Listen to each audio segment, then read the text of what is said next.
समाज कल्याण भरती संदर्भात एक महत्वाची अपडेट जी आहे तर ते येते. याच्या जवळपास 394 पद रिक्त आहेत. तर याची जाहिरात कधी येऊ शकते आणि त्यासोबतच याची परीक्षा कोण घेणार आहे याविषयी संपूर्ण मी तुम्हाला माहिती देणार आहे. म्हणून तुम्ही हा व्हिडिओ जो आहे तर तो शेवटपर्यंत पूर्ण बघायचा आहे. आणि लक्षात घ्या, नुकतंच एमपीएससी साठी जे आहे तर ते आपण नवीन कॉकरोच बॅच जी आहे तर ती लॉन्च करत आहोत, ज्याच्यामध्ये पुणे, छत्रपती संभाजीनगर, नाशिक येथे ऑफलाईन बॅचेस सोबतच मराठी माध्यमची ऑनलाईन बॅच 10 जून पासून आणि इंग्लिश मीडियमची पण कंबाईन बॅच महाराष्ट्रातून सर्वप्रथम आपण 17 जूनला जे आहे तर ते लॉन्च करत आहोत. सर्व माहितीसाठी तुम्ही इग्नाइट अकॅडमीचं ऍप्लिकेशन डाउनलोड करू शकतात. कुठेही काही समस्या असेल तर आपला जो नंबर दिलेला आहे 8888 99 61 16 त्याला तुम्ही कॉल करा. आता बघा, 18/5/2026 बघा या रोजी आलेलं आहे हे आरटीआयचं उत्तर आहे. समाज कल्याण आयुक्तालय महाराष्ट्र राज्य यांच्याकडून हा आरटीआय जो आहे तर तो त्याचं उत्तर जे आहे तर ते आलेलं आहे. आता याच्यात काय काय सांगितलेले ते पाहूया. 19 मेला त्याचं अधिकृत उत्तर आलं. पदे एमपीएससी कडे जाणार, सरसेवेकडे जाणार, कोणती पदं मंजूर आहेत, किती कार्यरत आहे, रिक्त किती आहेत, तर या सर्वांविषयी माहिती विचारण्यात आली होती. त्याच्यापैकी जे पहिलं पद आहे तर ते समाज कल्याण निरीक्षक हे पद आहे. लक्षात घ्या, समाज कल्याण निरीक्षक या पदासाठी 50% पदं ही सरसेवेने भरली जातात आणि 50% पदं त्यांच्या खालचं जे पद असतं तर त्याच्या प्रमोशनने जे आहे तर ते पद भरले जातात. याची जर आपण मंजूर पदं पाहिली तर ती मंजूर पद आहेत 273 पदं ऑल ओव्हर मंजूर आहेत. त्याच्यापैकी 184 पदं ही भरली गेलेली आहेत. रिक्त 89 पदं आपल्याला पाहायला मिळतात. त्याच्यामध्ये सरसेवेची 136 पदं आहेत आणि 97 पदं भरलेली आहेत. 39 पदं ही सरसेवेची आहेत म्हणजे ज्याच्यासाठी एक्झाम होऊ शकते. प्रमोशनची 137 पदं आहेत, 87 भरलेले आहेत, 50 प्रमोशनची. तर ही आपल्या कामासाठी नाही, कारण की हे डायरेक्टली भरती होणार आहे. भरती कशासाठी होणार आहे, हे जे 39 पद आहेत याच्यासाठी ही भरती जी आहे तर ती होणार आहे.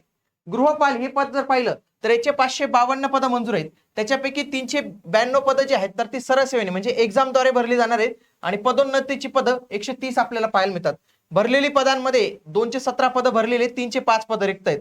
आणि जर आपण पाहिलं एमपीएससी द्वारे किंवा बाकी सरसेवेद्वारे भरली जाणारी पदं तर ती किती आहेत, 213 पदं आहेत की जे आपल्याला रिक्त जे आहेत तर ते पाहायला मिळतात. म्हणजे आपली जे कामाची पाहिली तर हे 213 आणि ही 39 पदं हीच जी आहेत तर ती सरसेवेने आणि भरल्या जाणारी पदं आहेत. 2024 मध्ये याची जाहिरात आली होती. सामाजिक न्याय आणि विशेष सहाय्य विभाग महाराष्ट्र शासन यांच्याकडून बघा 7/10/2024 ला ही जाहिरात आली होती. याची परीक्षा पण झाली होती बघा. गृहपाल, वरिष्ठ समाज कल्याण निरीक्षक, गृहपाल अधीक्षक जनरल, समाज कल्याण निरीक्षक, उच्च श्रेणी लघुलेखक ही सर्व पदं साठी परीक्षा मार्च 2025 मध्ये झालेली होती. यासोबतच लक्षात घ्या, 5 मे 2026 चा भरती प्रक्रिया सुसूत्रीकरण आणि सुधारणा संदर्भातला सामान्य प्रशासन यांचा जी आर आलेला आहे आणि या जी आर मध्ये त्यांनी निरीक्षक या पदासाठी एक स्वतंत्र संवर्गच निर्माण केलेला आहे, ज्या अंतर्गत आता हे जे समाज कल्याण मधील निरीक्षक हे पद आहे मित्रांनो, समाज कल्याण निरीक्षक ज्याला सोशल वेलफेअर इन्स्पेक्टर म्हणतो, ग्रुप सी चं पद आहे.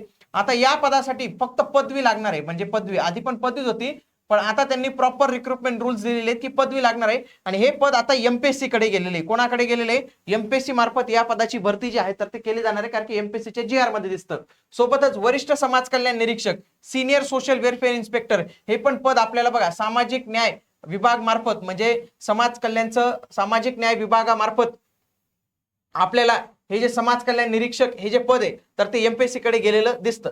आणि याच्यासोबत जर आपण पाहिलं बघा, वरिष्ठ समाज कल्याण निरीक्षक आणि समाज कल्याण निरीक्षक बघा, निरीक्षक या पदासाठीची S13 वेतन श्रेणी आहे 35,400 ते 1,12,400. जवळपास याचं वेतन 60 ते 70,000 इन हँड जे आहे सिटीनुसार बदलू शकतं. एवढं वेतन, एक चांगलं वेतन जे आहे तर ते मिळत असतं. गृहपाल अधीक्षक महिला S14 ची वेतन श्रेणी महिलांसाठी इथं चांगली संधी असते. बघा, आता याच्या संदर्भातले बरेच जे आहेत तर ते अपडेट चालू आहेत मित्रांनो. आता याच्यातली काही पदं एमपीएससी कडे जातील, काही पदं सरसेवेमार्फत ठेवतील. तर असे बरेच जे आहेत तर ते बदल चालू आहेत. सध्या हे जी रिक्त पद आहेत तर याची भरण्यासंदर्भातल्या कारवाईला आणखी थोडा उशीर जो आहे तर तो लागू शकतो, परंतु आपण तयार असलं पाहिजे. याच्यासाठी तुम्ही इग्नाइट अकॅडमीच्या प्लॅटफॉर्मवर आपल्या विविध बॅचेस अवेलेबल आहेत, तर तुम्ही कुठल्याही बॅचेसला जे आहे तर ते जॉईन करू शकतात. भेटूया पुढील व्हिडिओमध्ये. तोपर्यंत जय हिंद, जय महाराष्ट्र, धन्यवाद.